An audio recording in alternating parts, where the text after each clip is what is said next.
Chemical গোডাউনে আগুনে নিহত ৯, এখনও নিখোঁজ অনেকে, স্বজনদের আহাজারি।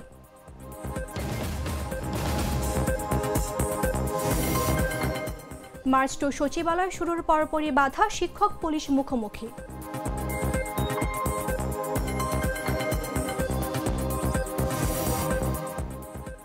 রোহিঙ্গাদের খাদ্য সহায়তা অব্যাহত রাখতে অঙ্গীকারবদ্ধ ডব্লিউএফপি।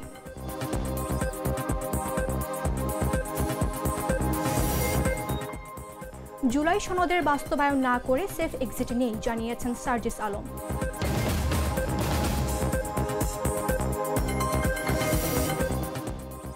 এবং দেশের পণ্যমান উন্নত দেশগুলোর সঙ্গে না মেলায় রপ্তানি ব্যাহত হচ্ছে, জানিয়েছেন আহসান খান চৌধুরী।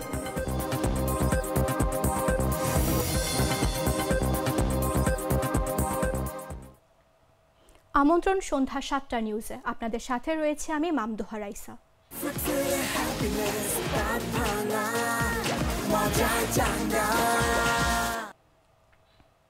রাজধানীর মিরপুরের শিয়ালবাড়িতে পোশাক কারখানা ও কসমিক ফার্মা নামের একটি কেমিক্যাল গোডাউনে আগুনে ৯ জন নিহত হয়েছেন। এ ঘটনায় দগ্ধ আরও অন্তত ৮ জন হাসপাতালে ভর্তি হয়েছেন। এছাড়া অনেকেই এখনও নিখোঁজ রয়েছেন বলে দাবি করেছেন তাদের স্বজনরা। নিখোঁজদের খোঁজে ঘটনাস্থল ও বিভিন্ন হাসপাতালে ছোটাছুটি করছেন স্বজনরা। অনেকেই আবার নিখোঁজ স্বজনদের ছবি হাতে কান্নায় ভেঙে পড়ছেন। অগ্নিকাণ্ডে হতাহত ও নিখোঁজদের স্বজনদের আহাজারিতে ভারী হয়ে উঠেছে অগ্নি দুর্ঘটনা কবলিত স্থান ও আশপাশের সড়ক। মঙ্গলবার বিকেলে শিয়ালবাড়িতে অগ্নি দুর্ঘটনা কবলিত স্থান ও আশপাশে এমন চিত্র চোখে পড়ে। মালিকের সাথে যোগাযোগ করছি, মালিক বলতেছে যে কেউ মারা যায় নাই, সবাই আছে, কিন্তু ৫ জনের ফোন নাম্বারও বন্ধ, এই লোকও পাইতেছে না। তার সাথে আমার স্বামীও আছে।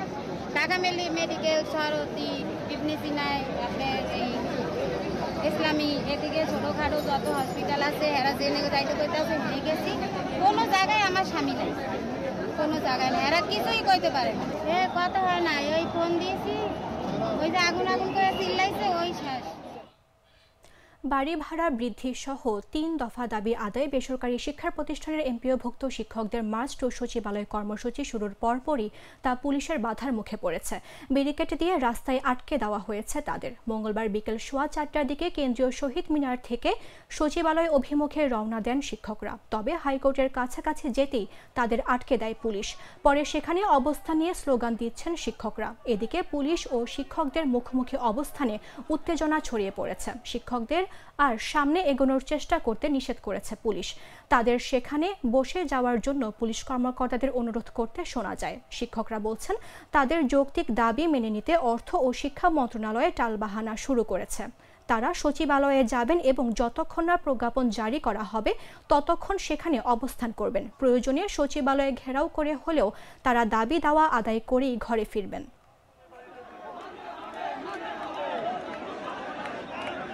সকাল 12টা পর্যন্ত আমরা এখানে থাকবো। 12টা থেকে আমরা শাহবাগে অবস্থান নিব। আমরা প্রত্যাখ্যান করেছি, আমাদেরকে বলছে বারবার যাওয়ার জন্য। আমরা বলছি এই অপদার্থ শিক্ষা উপদেষ্টার সাথে আমরা বলবো না, কারণ যে অপদার্থ শিক্ষা উপদেষ্টা 2 দিন সারা বাংলাদেশের কোটি কোটি শিক্ষার্থী শিক্ষা বঞ্চিত হচ্ছে, তার মুখ দিয়ে একটা কথা বলতে পারে না। যে শিক্ষা উপদেষ্টা আজকে শিক্ষকদেরকে আপনার শহীদ মিনারে খোলা চত্বরে শুয়ে সে জান্নাতি ফ্ল্যাটের মধ্যে, আলিশান ফ্ল্যাটের মধ্যে সে জীবনযাপন করে ঘুমায়, এই উপদেষ্টার সাথে আমরা কোনো মিটিং করবো না। আমাদের সাথে মানে মিডিয়ার কাজটা করতেছি সারাদিন, তারা আমাদেরকে সহযোগিতা করতেছে, আমরাও করতেছি। আমরা শান্তিপূর্ণ কর্মসূচি চালিয়ে যাবো। অবশ্যই আশাবাদী, এটা একেবারে ছোট দাবি। সবাই আসছে, যারা আসছে প্রত্যেকে বলছে এটা কোনো দাবিই না। ওরা বলছে যে এটা তো মানে বলা আগে দেওয়ার দরকার ছিল। এই ছোট্ট একটা দাবি, মাত্র 3,000 সাড়ে 3,000 কোটি টাকা, যেখানে দেখেন কয়েক লক্ষ, 8 লক্ষ 9 লক্ষ কোটি টাকার বাজেট, এখানে মাত্র 3,000 কোটি। বাংলাদেশে আশ্রয় নেওয়া 13 লাখ রোহিঙ্গার জন্য খাদ্য সহায়তা অব্যাহত রাখার অঙ্গীকার পুনর্ব্যক্ত করেছেন বিশ্ব খাদ্য কর্মসূচির ভারপ্রাপ্ত নির্বাহী পরিচালক কার্লস কাউ। তিনি বলেছেন, রোহিঙ্গা সংকট এখনও রোম ভিত্তিক জাতিসংঘ সংস্থাটির অগ্রাধিকারের তালিকার শীর্ষে।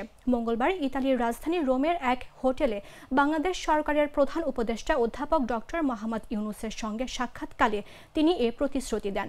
প্রধান উপদেষ্টার উপপ্রেস সচিব আবুল কালাম আজাদ মজুমদার মঙ্গলবার বিকেলে এ তথ্য জানান। তিনি বলেন, বৈঠকে মূলত রোহিঙ্গা সংকট, গাজা ও সুদানের দুর্ভিক্ষ পরিস্থিতি এবং বৈশ্বিক ক্ষুধা মোকাবেলায় তহবিল সংগ্রহের ক্রমবর্ধমান চ্যালেঞ্জ নিয়ে আলোচনা হয়। গার্ল স্কাউট গত 15 মাসে অধ্যাপক ইউনুসের নেতৃত্ব ও বিশেষভাবে রোহিঙ্গা ইস্যুতে আন্তর্জাতিক মনোযোগ ফেরাতে তার প্রচেষ্টার প্রশংসা করেন।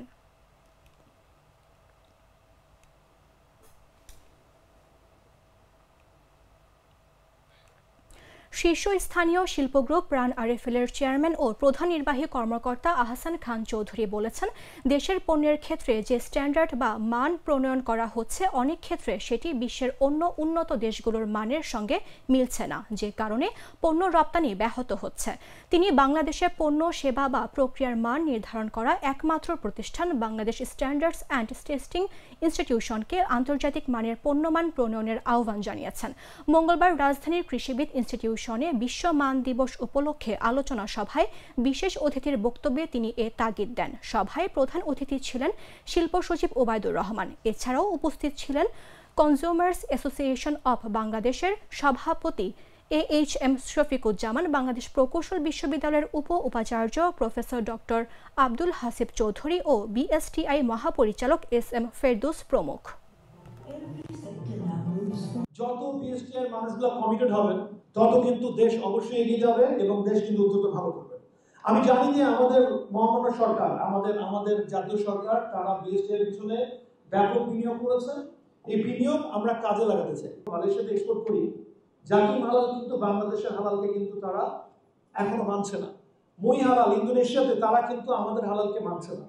সো এখন ফেরদৌস সাহেব, আমরা কাজ করব এবং আমরা এমনভাবে কাজ করব যেন আমাদের এই হালাল অথরিটির সমস্ত হালালের সার্টিফিকেট যেন Bangladesh should be the custodian of হালাল। ভারতে যখন আমাদের পণ্য সামগ্রী যায়, প্রত্যেকটি বার আমাদের পণ্য সামগ্রীর টেস্টিং হয় এবং যদি আমাদের ল্যাবগুলো যদি আরো ভালোভাবে অ্যাক্রেডিটেশন হয়, আমরা কিন্তু নিবিড়ভাবে কাজ করতে পারবো এবং উত্তর আমরা এগিয়ে যাব। বাংলাদেশের সমস্ত ক্ষেত্রে BSTI যেন বিচরণ করে, যা যা স্ট্যান্ডার্ড আছে সেই স্ট্যান্ডার্ডে বিচরণ করবেনই। যেই স্ট্যান্ডার্ডগুলো নাই, অনুগ্রহপূর্বক তড়িৎ স্ট্যান্ডার্ডগুলো বানিয়ে নেন, যেন আমরা আরো মানসম্পন্ন প্রোডাক্ট যেন আমরা আমাদের ভোক্তার হাতে পৌঁছে দিতে পারি। ফুড স্ট্যান্ডার্ড বলেন, ইলেকট্রনিক স্ট্যান্ডার্ড বলেন, আগামী দিনে বাতি স্ট্যান্ডার্ড বলেন, মোটরসাইকেল টায়ার স্ট্যান্ডার্ড বলেন, হেলমেটের স্ট্যান্ডার্ড বলেন, সব কিন্তু ইভলভ করে, সব কিন্তু চেঞ্জ হয়, সব কিন্তু এগিয়ে যায়। আজকে যেটা ঠিক, কালকে সেটা নাও ঠিক থাকতে পারে। সো আমি চেষ্টা করবো আপনাদের একত্রে কাজের মাধ্যমে, আমি মনে করি বাংলাদেশ আরো সুন্দর বাংলাদেশ আকারে এগিয়ে যাবে। 5 দফা দাবিতে রাজধানীতে মানববন্ধন কর্মসূচি পালন করেছে বাংলাদেশ জামায়াতে ইসলামী ও ইসলামী আন্দোলন বাংলাদেশ। মঙ্গলবার সকাল 11টা থেকে দুপুর 12টা পর্যন্ত যাত্রাবাড়ি থেকে গাবতলী পর্যন্ত সড়কের এক পাশে দাঁড়িয়ে এ মানববন্ধন কর্মসূচি পালন করেন জামায়াতের নেতাকর্মীরা। সেখানে বক্তব্য দেন দলটির কেন্দ্রীয় ও মহানগর নেতারা। এ সময় কয়েকজন উপদেষ্টা প্রধান উপদেষ্টাকে ভুল বোঝাচ্ছেন বলে দাবি করেন জামায়াতে ইসলামীর নায়েবে আমির আব্দুল্লাহ মোহাম্মদ তাহের। হুঁশিয়ারি দিয়ে তিনি আরও বলেন, উপদেষ্টাদের কণ্ঠ রেকর্ড আছে, সংশোধন না হলে জনসম্মুখে নাম প্রকাশ করা হবে।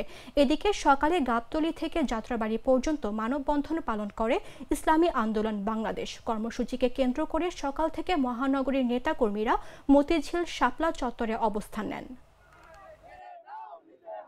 যতক্ষণ পর্যন্ত আমরা আমাদের যৌক্তিক দাবি বাস্তবায়ন হতে দেখব না, ততক্ষণ পর্যন্ত আমাদের আন্দোলন চলবে।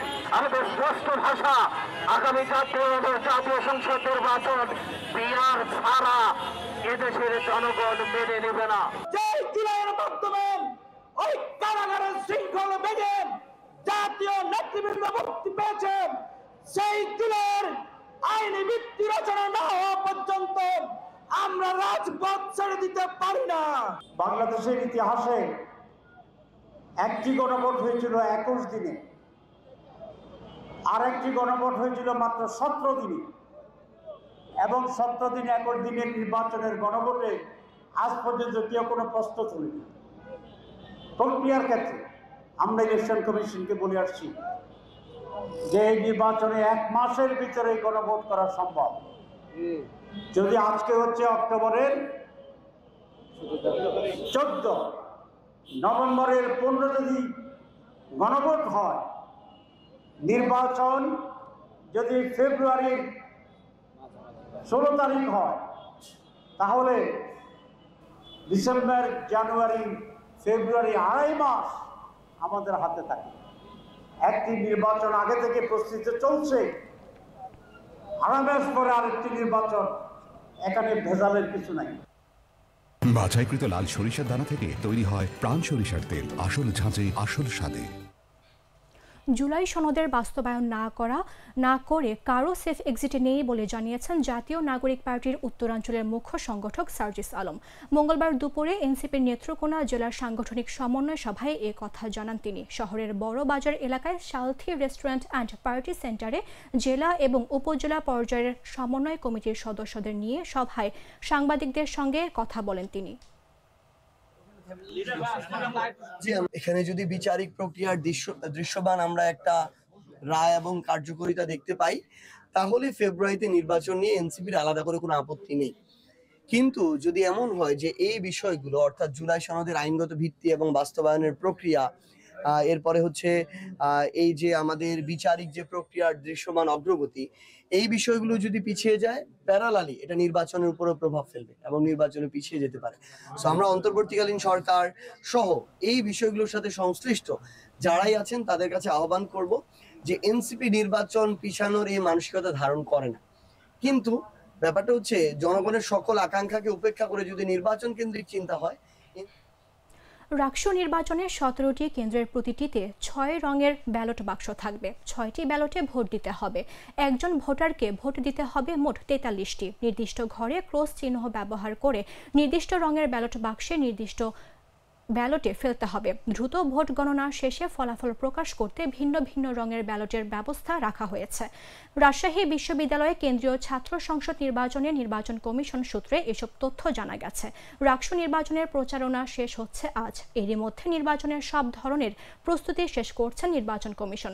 চলছে কেন্দ্রে কেন্দ্রে বুথ স্থাপনের কাজ। সার্বিক অবস্থা পর্যবেক্ষণে থাকছে 100 সিসি ক্যামেরা। রাকসু নির্বাচন কমিশন কার্যালয়ের তথ্য মতে রাকসু নির্বাচনে 23টি পদের জন্য প্রতিদ্বন্দ্বিতা করছেন 247 জন প্রার্থী। এর মধ্যে ভিপি পদে 18 জন, জিএস পদে 13 এবং এজিএস পদে প্রতিদ্বন্দ্বিতা করছেন 16 জন। ছাত্রদল ও শিবির সমর্থিত সহ মোট 11টি প্যানেল ঘোষণা করা হয়েছে। আমাদের নির্বাচনী প্রস্তুতি একদম শেষ মুহূর্তে এবং কিছু কিছু বিষয়ে প্রস্তুতি সম্পন্ন হয়েছে। একটি বিষয়ে এখনো একটু বাকি আছে, সেটা হলো যে ভোট গ্রহণের যে বুথগুলো সেগুলো নির্মাণ চলছে। কারণ এতদিন ক্লাস পরীক্ষা ছিল, গতকাল কয়েকটা বিল্ডিংয়ে হয়েছে, 2টো বিল্ডিংয়ে। আজকে 4টার পরে পুরাদমে শুরু হবে এবং কালকে সারাদিনে সন্ধ্যার পূর্বেই আমাদের সমস্ত বুথগুলো সেন্টারগুলো তৈরি হয়ে যাবে ইনশাল্লাহ। আর আমাদের অন্যান্য সব প্রস্তুতি 17টা কেন্দ্রে আমাদের যে ভোট গ্রহণ হবে, ব্যালট বাক্স থাকবে প্রতিটা কেন্দ্রে 6টি ব্যালট বাক্স থাকবে এবং 6টি রঙের এবং 6টি ব্যালট পেপারে প্রত্যেকটা যে ভোটার ভোট দিবেন এবং নির্দিষ্ট যে কালার সেই কালারের বক্সে সেটা ফেলবেন। গ্লিটারের টুইন লেমন ও অ্যান্টিব্যাকটেরিয়াল ফর্মুলা বাসনকে চকচকে জীবাণুমুক্ত করে আমাদের দেয় গ্লিটার গ্যারান্টি।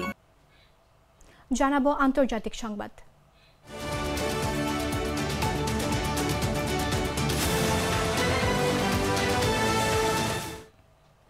মার্কিন প্রেসিডেন্ট ডোনাল্ড ট্রাম্পের আরোপ করা নতুন শুল্ক মঙ্গলবার থেকে কার্যকর হয়েছে। কাঠ, আসবাবপত্র ও রান্নাঘরের ক্যাবিনেট আমদানির ওপর আরোপিত এই শুল্কে যুক্তরাষ্ট্রে গৃহ নির্মাণ ব্যয় আরও বাড়বে বলে আশঙ্কা করা হচ্ছে, যা ইতিমধ্যেই চ্যালেঞ্জপূর্ণ হাউজিং মার্কেটকে আরও চাপে ফেলবে। হাউজিং মার্কেট জানিয়েছে দেশের শিল্প খাতকে সহায়তা করা ও জাতীয় নিরাপত্তা রক্ষার স্বার্থে এসব শুল্ক আরোপ করা হয়েছে। এটি ট্রাম্পের দ্বিতীয় মেয়াদে ফিরে আসার পর থেকে ধারাবাহিকভাবে আরোপ করা খাত ভিত্তিক শুল্কের অংশ। সর্বশেষ ঘোষণায় নরম কাঠ বা সফটউড আমদানির ওপর 10% শুল্ক কার্যকর হয়েছে। কিছু আসবাবপত্র ও রান্নাঘরের ক্যাবিনেটের ক্ষেত্রে প্রাথমিক শুল্ক 25% নির্ধারণ করা হয়েছে। আগামী বছরের 1 জানুয়ারি থেকে আমদানিকৃত আসবাবপত্রের শুল্ক হার 30% উন্নীত হবে। একই সময়ে ক্যাবিনেট ও ভ্যানিটি পণ্যের শুল্ক 50% পৌঁছাবে। তবে যুক্তরাজ্যের কাঠ পণ্যের ওপর শুল্ক 10% বেশি হবে না। ইউরোপীয় ইউনিয়ন ও জাপানের ক্ষেত্রে সর্বোচ্চ 15% শুল্ক নির্ধারণ করা হয়েছে। 3 দেশই ট্রাম্প প্রশাসনের সঙ্গে সমঝোতায় পৌঁছে কঠোর শুল্ক এড়াতে সক্ষম হয়েছে।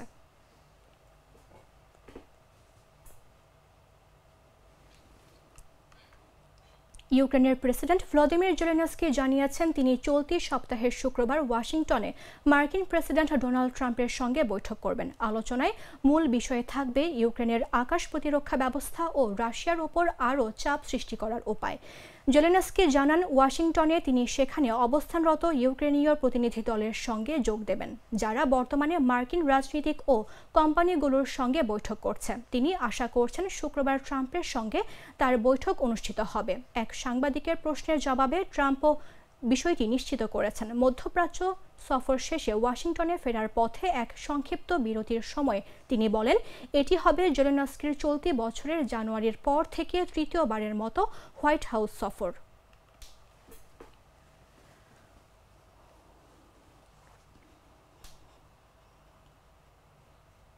সংবাদ শেষ করার পূর্বে শিরোনামগুলো জানিয়ে দিচ্ছে আরও একবার।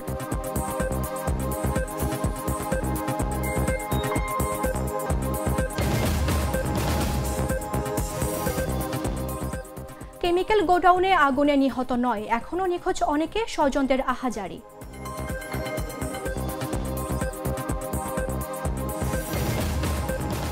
মার্চ টু সচিবালয় শুরুর পরপরই বাধা, শিক্ষক পুলিশ মুখোমুখি।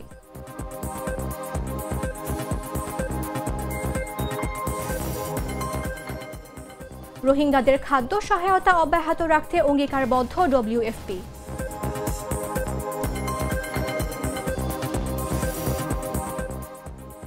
জুলাই সনদের বাস্তবায়ন না করে সেফ এক্সিট নেই, জানিয়েছেন সার্জিস আলম।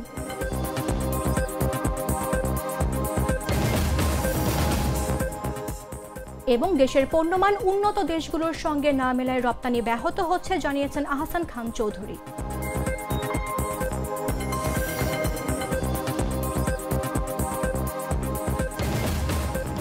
দর্শক, এই ছিল এখনকার মতো। প্রতি মুহূর্তে সর্বশেষ খবর জানতে ভিজিট করুন jagonews24.com। ফলো করুন আমাদের ভেরিফাইড ফেসবুক পেজ এবং সাবস্ক্রাইব করুন জাগো নিউজের ইউটিউব চ্যানেল। ধন্যবাদ সবাইকে।